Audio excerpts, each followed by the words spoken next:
फरवरी 2023 दोस्तों, जब जम्मू कश्मीर के रियासी जिले में जब 59 लाख टन लिथियम का भंडार मिलता है तो सब हैरान हो जाते हैं। और ये आज तक का भारत की धरती पर मिलने वाला सबसे बड़ा मिनरल्स का भंडार था। खनन क्षेत्र में भारत ने इतिहास रचा है।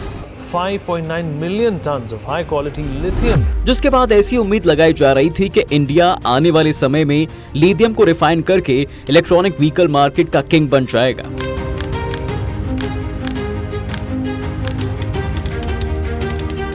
लेकिन क्या सिर्फ अकेले लिथियम मिनरल्स इंडिया की सुपर इकोनॉमी के लिए काफी हैं? तो इसका जवाब है नहीं, क्योंकि ऐसे ही कई और प्रीशियस मिनरल्स हैं जो देश को अलग ही एक मुकाम पर पहुंचाने की काबिलियत रखते हैं। हमारे देश की धरती आज भी ऐसे छुपे हुए खजानों से भरी हुई है जिसकी कल्पना इंसान नहीं कर सकता। हाँ, इसी भारत की धरती पर KGF यानी कोलार गोल्ड फील्ड्स का गोल्ड दुनिया भर में फेमस हुआ करता था। अब दोस्तों, एक और बात जो इस भारत देश के बारे में सारी दुनिया जानती है और वो ये है कि इस देश की धरती में सच में एक अलग ही जान है जो किसानों का अनाज से पेट भी भरती है और इंडिया के इंडस्ट्रियल डेवलपमेंट के लिए मिनरल्स भी देती है। तो बिना वक्त गवाए और बिल्कुल आसान भाषा में आपको बताते हैं कि आखिर कैसे भारत की जमीन से निकलने वाले मिनरल्स एयरक्राफ्ट के लिए इंजन बनाने से लेकर आपकी बाइक या कार में बैटरीज तक में जान भरने की काबिलियत रखते हैं। और इतना ही नहीं, ये जमीन से निकलने वाले मिनरल्स कैसे भारत को आने वाले समय में दुनिया की टॉप इकोनॉमी बनाएंगे, इसके बारे में भी जानेंगे। दोस्तों, अभी हाल ही में मिनिस्ट्री ऑफ माइंस ने देश के अंदर टॉप 30 बहुत क्रिटिकल मिनरल्स की एक लिस्ट को सामने रखा, जिसके बारे में बताया गया कि ऐसा करने के पीछे मेन रीजन है कि हम भारत की इंपोर्ट डिपेंडेंसी को खत्म कर सकें और एक ऐसी सप्लाई चेन क्रिएट कर सकें जिससे हम एक्सपोर्ट करें और दूसरे देशों की डिपेंडेंसी भारत देश पर बढ़े, ताकि एक बार फिर से भारत सोने की चिड़िया बन सके। लेकिन आखिर ये मिनरल्स हैं क्या? देखिए, मिनरल्स के बारे में हम सबने स्कूल टाइम में बहुत पढ़ा है, लेकिन फिर भी आपको याद दिलाने के लिए बता दें कि जमीन के अंदर रॉ फॉर्म में कुछ ऐसे पदार्थ छुपे होते हैं जो इंसानी यूज के लिए जरूरी हो सकते हैं। इसमें सबसे पहले ये जान लेते हैं कि भारत के अंदर मिलने वाले ये मिनरल्स इतने मायने क्यों रखते हैं और सरकार इस तरफ ध्यान क्यों ही दे रही है। देखिए, हमने आपको वीडियो में पहले ही बता दिया था दोस्तों कि कैसे कई सालों पहले कोलार गोल्ड अपनी जबरदस्त गोल्ड माइंस के लिए दुनिया भर में फेमस हुआ करता था, जिस पर KGF मूवी भी बनी है। और इतना ही नहीं, हाल ही में जब फरवरी के महीने में देश के एक ही राज्य यानी जम्मू कश्मीर के रियासी जिले में लाखों टन लिथियम के भंडार मिले तो सरकार की खुशी का ठिकाना ही नहीं था। और होता भी क्यों ना, आखिर आने वाला टाइम इलेक्ट्रिक व्हीकल्स का ही जो है, जिसमें लिथियम मेन रोल प्ले करता है। ऐसे और भी कई क्रिटिकल मिनरल्स भारत की धरती में आज भी छिपे हुए हैं। दरअसल क्रिटिकल मिनरल्स वो होते हैं जो किसी भी देश की मॉडर्न टेक्नोलॉजी से लेकर उसकी मॉडर्न इकोनॉमी की काया पलटने की हैसियत रखते हैं, यानी फर्श से सीधा अर्श तक ले जा सकते हैं। जी हाँ, और इन मिनरल्स का किसी भी देश के पास होना उसे अपने आप में एक खास जगह देता है, जिसे हम आपको एग्जाम्पल के थ्रू एक समझाते हैं। अब देखिए, जैसे आज चीन की ही बात करें तो वो ये बात बहुत पहले ही जान चुका था कि ऑयल एंड गैस एक नेचुरल रिसोर्सेज हैं जो आज नहीं तो कल खत्म हो ही जाएंगे।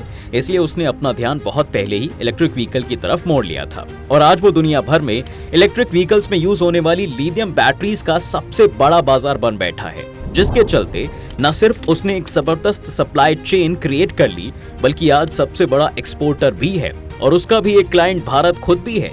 अब अगर ऐसे में इंडिया और चाइना के बीच किसी तरह की टेंशन बढ़ती है तो भारत को कहीं ना कहीं नुकसान तो हो सकता है। लेकिन ऐसी ही प्रॉब्लम्स के सॉल्यूशन के लिए इंडिया आज दिन रात लगा हुआ है कि कैसे वो इन क्रिटिकल मिनरल्स का यूज करके बाकी देशों से अपनी निर्भरता यानी डिपेंडेंसी को खत्म कर सकता है। वरना आज जो हाल रशिया का है वो किसी भी देश का हो सकता है अगर वो अपने नेचुरल रिसोर्सेज को समय रहते बढ़ावा नहीं देते हैं। तो अब जरा बात कर लेते हैं दोस्तों कि आखिर भारत के लिए कितने तरह के क्रिटिकल मिनरल्स की लिस्ट बनाई गई है।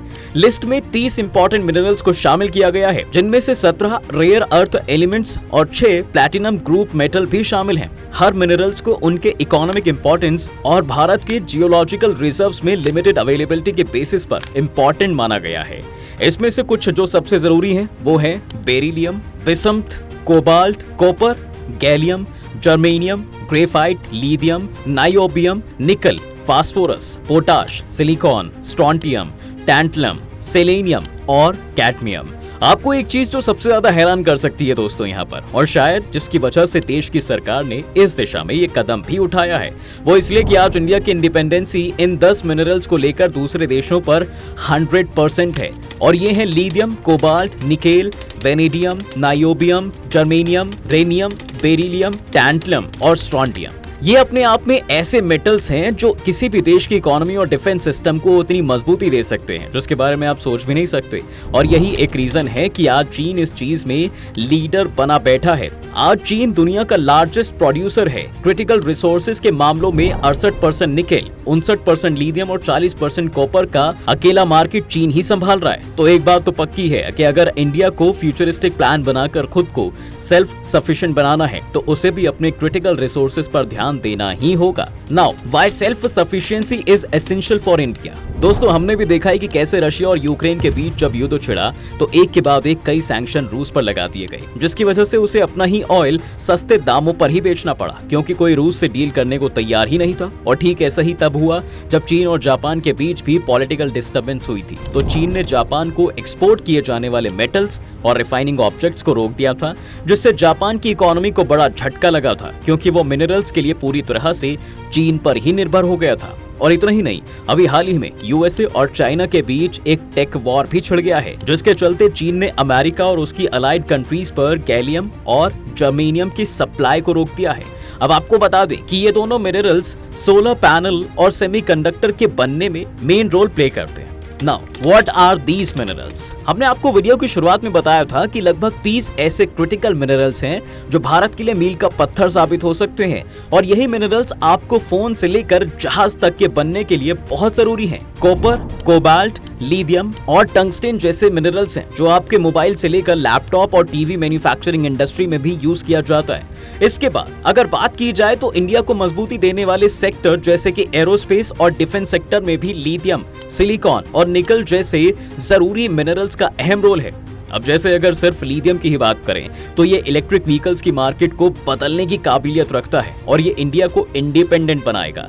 ये तो सिर्फ लिथियम की बात है वैसे दोस्तों, लेकिन ऐसे ही बाकी और भी कई सारे मिनरल्स भी भारत को एक एज दिलाने में और बाकी देशों से टक्कर लेने में उसकी मदद कर सकते हैं। सिर्फ गवर्नमेंट सेक्टर्स को ही नहीं बल्कि प्राइवेट सेक्टर्स को भी इसमें आगे आना होगा और ऐसा हो भी रहा है। Private and public sectors joint hand, ये बात तो हम सब जानते हैं। इंडियन गवर्नमेंट शुरू से ही मिनरल्स को लेकर काफी एफर्ट्स डालती आई है, लेकिन अब जब प्राइवेट कंपनीज ने इस तरफ ध्यान देना शुरू किया है तो एक के बाद एक बड़े बड़े प्राइवेट प्लेयर्स माइनिंग से लेकर रिफाइनिंग तक में शामिल हो रहे हैं क्योंकि वो जानते हैं कि कितना बड़ा पोटेंशियल मार्केट है। और इतना ही नहीं, फरवरी 2011 में सरकार ने एक प्रोग्राम भी लॉन्च किया था जिसके तहत 318 मिनरल्स एक्सप्लोरेशन प्रोजेक्ट और 12 मरीन मिनरल प्रोजेक्ट्स को फाइनलाइज किया गया। इसके लिए इंडिया के अंदर रिसर्च एंड डेवलपमेंट पर और ज्यादा इन्वेस्ट करने की बहुत ज्यादा जरूरत है क्योंकि भारत अभी इसमें पीछे है। इतना ही नहीं, इंडिया के नेचुरल मिनरल से न केवल इकोनॉमी मजबूत होगी बल्कि इंडिया एनवायरमेंट फ्रेंडली गोल्स भी अचीव कर पाएगा जो कि 2070 तक नेट जीरो एमिशन का है। नेट जीरो एमिशन टारगेट दोस्तों, जनवरी 2023 में जब ये खबर आती है कि चीन और अमेरिका के बाद भारत विश्व में तीसरे सबसे बड़ा ऑटो मार्केट बन गया है तो इससे तो ये बात साफ हो गई है कि भारत अपनी इकोनॉमी में तरक्की तो कर रहा है। इतना ही नहीं, बीते साल नवंबर में जिस समय भारत को G20 का नया अध्यक्ष घोषित किया गया था, भारत ने प्रकृति और इसकी सुरक्षा को लेकर अपनी मंशा भी साफ कर दी थी।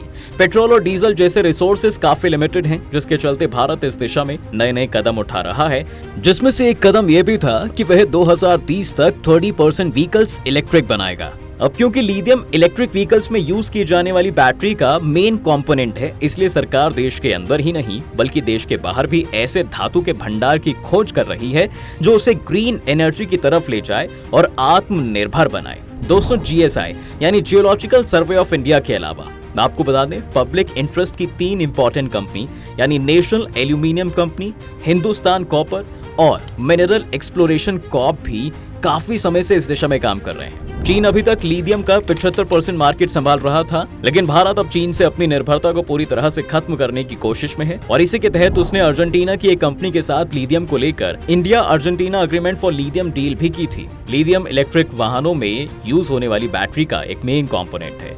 लिथियम का उपयोग इसकी हाई एनर्जी वॉल्यूम के कारण किया जाता है, जिसका मतलब बिल्कुल क्लियर है कि ये एक छोटे और हल्के पैकेज में भी बहुत अधिक एनर्जी स्टोर कर सकता है। ये इलेक्ट्रॉनिक व्हीकल्स के लिए जरूरी है क्योंकि ये एक कॉम्पैक्ट बैटरी की ही परमिशन देता है, जो लेस एनर्जी वॉल्यूम वाली दूसरी बैटरीज की तुलना में एक बार चार्ज करने पर ट्रैवल की अधिक रेंज देता है। इसके अलावा लिथियम आयन बैटरी में लो सेल्फ डिस्चार्ज रेट होता है, जिसके चलते वो लंबे समय तक चार्ज को बनाए रख सकते हैं। ये ईवीएस के लिए काफी इंपॉर्टेंट है क्योंकि इससे वाहन को कम बार चार्ज करने की जरूरत पड़ती है और इसके बाद भी इसमें काफी एनर्जी सेव रहती है। साथ ही बात की जाए तो लिथियम आयन बैटरी, इसका लाइफ साइकिल बहुत लंबा होता है और ये अपनी एबिलिटी खोए बिना कई बार रिचार्ज की जा सकती है। ये ईवीएस के लिए बेहद महत्वपूर्ण फैक्टर है और कुछ स्पेशलिस्ट का ये भी मानना है दोस्तों कि जम्मू कश्मीर में लिथियम का विशाल भंडार मिलने से ग्लोबल वार्मिंग के लिए जिम्मेदार कार्बन एमिशन को कम करने की भारत की कोशिशों को जबरदस्त ताकत मिलेगी। तो हमने आपको इस वीडियो के जरिए ये बताने की कोशिश की है कि कैसे भारत अगर अपने मिनरल्स पर ध्यान दे तो वो बेशक एक बार फिर से सोने की चिड़िया बन सकता है और इतना ही नहीं, वो सेल्फ सफिशिएंसी भी अचीव कर सकता है जिसकी वो चाह रखता है। तो कैसी लगी आपको ये वीडियो, कमेंट करके जरूर बताएं और हाँ, चैनल को सब्सक्राइब करना बिल्कुल ना भूलें।